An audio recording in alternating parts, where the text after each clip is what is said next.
Hello সবাইকে, welcome you all in সানদিস as innovation. আজকে তোমাদের জন্য নিয়ে এসেছি কুমড়ো ফুলের ফ্রাইয়ের রেসিপি। এই কুমড়ো ফুলের ফ্রাইয়ের রেসিপিটা জানতে হলে পুরো ভিডিওটা দেখতে থাকো, আর ভিডিওটা ভালো লাগলে লাইক করতে আর চ্যানেলটাকে সাবস্ক্রাইব করতে ভুলো না। প্রথমেই আসি, এই কুমড়ো ফুলগুলো কিন্তু বাজার থেকে কেনা কুমড়ো ফুল নয়। এই কুমড়ো ফুলগুলো কিন্তু আমার নিজের বাড়ির গাছের কুমড়ো ফুল।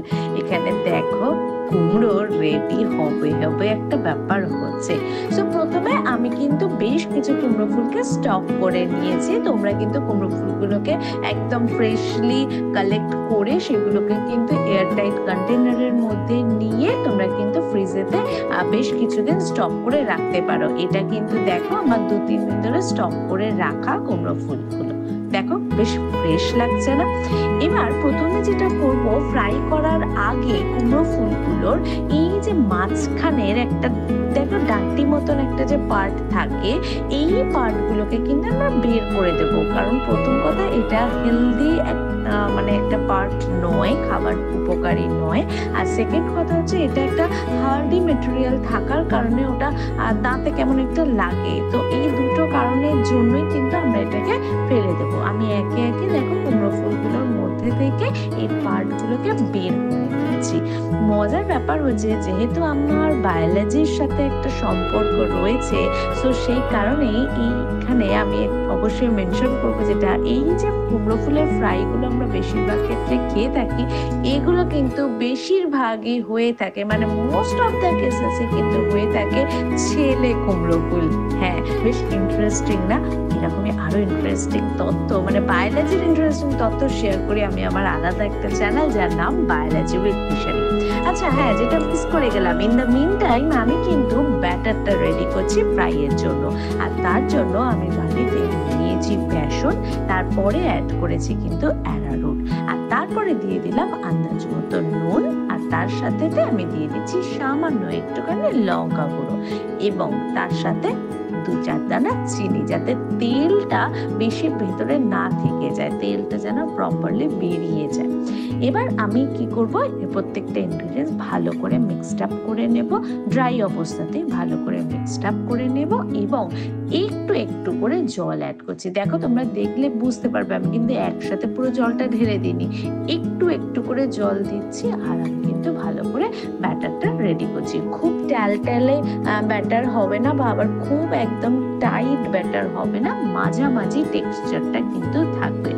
এই ব্যাটারটা মোটামুটি একটা ইভেনলি গোলা হয়ে গেলে আমি এখানে অ্যাড করব কিন্তু আমাদের নেক্সট যেটা মেন ইনগ্রেডিয়েন্টস। আমার বেশ পকোড়া বা ফ্রাই এই জাতীয় আইটেম করলে এই ইনগ্রেডিয়েন্টসটা অ্যাড করতে কিন্তু হেভি মজা লাগে, সেটা হচ্ছে একটুখানি খাবার সোডা। আমি এখানে 1 পিঞ্চ খাবার সোডা আমি অ্যাড করে দিচ্ছি, এবং এটা অ্যাড করার সাথে সাথে ওভারঅল যেটা করব না, ফুল ব্যাটারটাকে কিন্তু খুব ভালো করে ফ্যাটাবো। যত ফ্যাটাবে তত কিন্তু ওভারঅল ফ্রাইয়ের টেক্সচারটা ভালো হবে। যেহেতু খাবার সোডা অ্যাড করলাম, তার কারণে দেখো ওটাতে একটা একটা মানে কি বলবো, একটু যেন পফি একটা ব্যাপার এসছে, একটুখানি মানে কি বলবো, একটু ফুলে ফুলে যাওয়ার মতন একটা টেক্সচার এসছে, বুদবুদে একটা ব্যাপার এসছে। তো যাই হোক, যে যেরকম ভাবে রিপ্রেজেন্ট করবে সেটা তাদের ব্যাপার। আমি এখানেতে দেখলাম টেক্সচারটা একটু গাঢ় রয়েছে, তাই আমি সামান্য একটুখানি জল মিশিয়ে ওভারঅল ব্যাটারটাকে করে ফেললাম রেডি। কুমড়ো ফুলগুলো ধুয়ে রেডি করা রয়েছে, আর ব্যাটারও হয়ে গেছে রেডি। কড়াইতে নিয়ে নিয়েছি সাদা তেল। আমি এখানে কিন্তু সাদা তেল ব্যবহার করছি। অনেকেই সরষের তেলে ডিপ ফ্রাই খুব পছন্দ করো, বাট আমি এগুলো একটু রেস্ট্রিকশনস মেনটেন করার চেষ্টা করি। ফর দ্যাট রিজন আমি ঠিক পরিমাণ মতন তেল দিয়েছি এবং সাদা তেল দিয়েছি। আমি জেনারেলি বাড়িতে সাদা তেলেই কিন্তু ফ্রাইটা এগুলো করি। ব্যাটারের মধ্যে কুমড়ো ফুলগুলোকে ভালো করে চুবিয়ে দেখো আমি ভাজতে দিয়ে দিয়েছি। আঁচটা বেশ একটু যদি গরম থাকে, তাহলে কিন্তু দেওয়ার সাথে সাথেই একটা ব্যাটারটা দেখে কিন্তু ভালো মতন হয়ে যেতে শুরু করে, মানে ব্যাটারটা লেগে লেগে যায় না কড়াইয়ের মধ্যে, ওটা কিন্তু ভালো মতনই ড্রাই হয়ে যেতে থাকে। দেখো অলরেডি কিন্তু এই কনসেপ্টটা আমি বলছিলাম যে একটু কড়াইতে লেগে থাকবে না। যে তোমরা অনেকেই বলতে পারো কম তেলে হয়তো ব্যাটারটা লেগে যাবে, না, সবকিছু কোয়ান্টিটি যদি তোমার ঠিক থাকে এবং তেলের টেম্পারেচারটা যদি তোমরা ঠিক মেনটেন করতে পারো, তাহলে কিন্তু এই অল্প তেলেও কিন্তু ভালো মতন ভাজাভুজি খেতেই পারো, এবং সেটা কিন্তু হেলদি।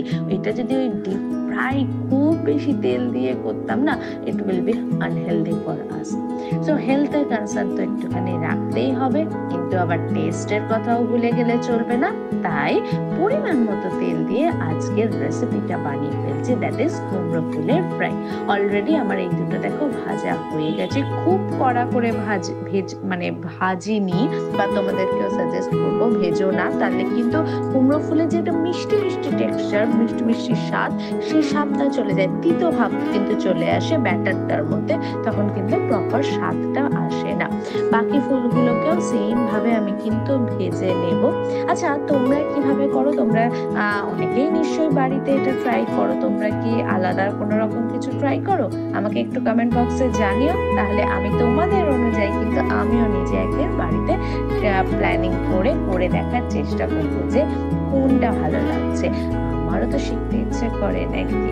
আমি জেনারেলি চেষ্টা করি কিন্তু শর্টকাট ওয়েতে, ঘরোয়া পদ্ধতিতে নিজেদের টেস্ট বাডস গুলোকে এনহ্যান্স করতে পারি কিভাবে, সেই চেষ্টাই করতে থাকি।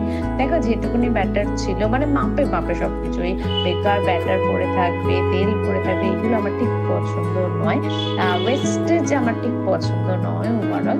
সো একদম মাপে মাপে আমি কিন্তু ব্যাটারটাও করে ফেলেছি। দেখো অলরেডি এইদিকে ফ্রাইটাও আমার কমপ্লিট হয়ে গেছে। এদিকটা যেহেতু পরে দিলাম সেই জন্য এটা একটুখানি টাইম লাগছে না, চলো এদিকটাও আমার হয়ে গেছে।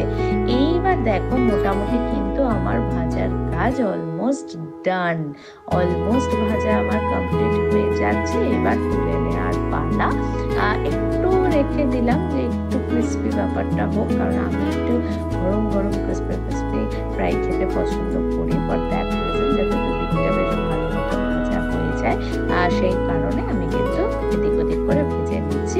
অলমোস্ট আমার কিন্তু ফ্রাই রেডি, সবকটা কুমড়ো ফুলই কিন্তু ভাজা হয়ে গেছে।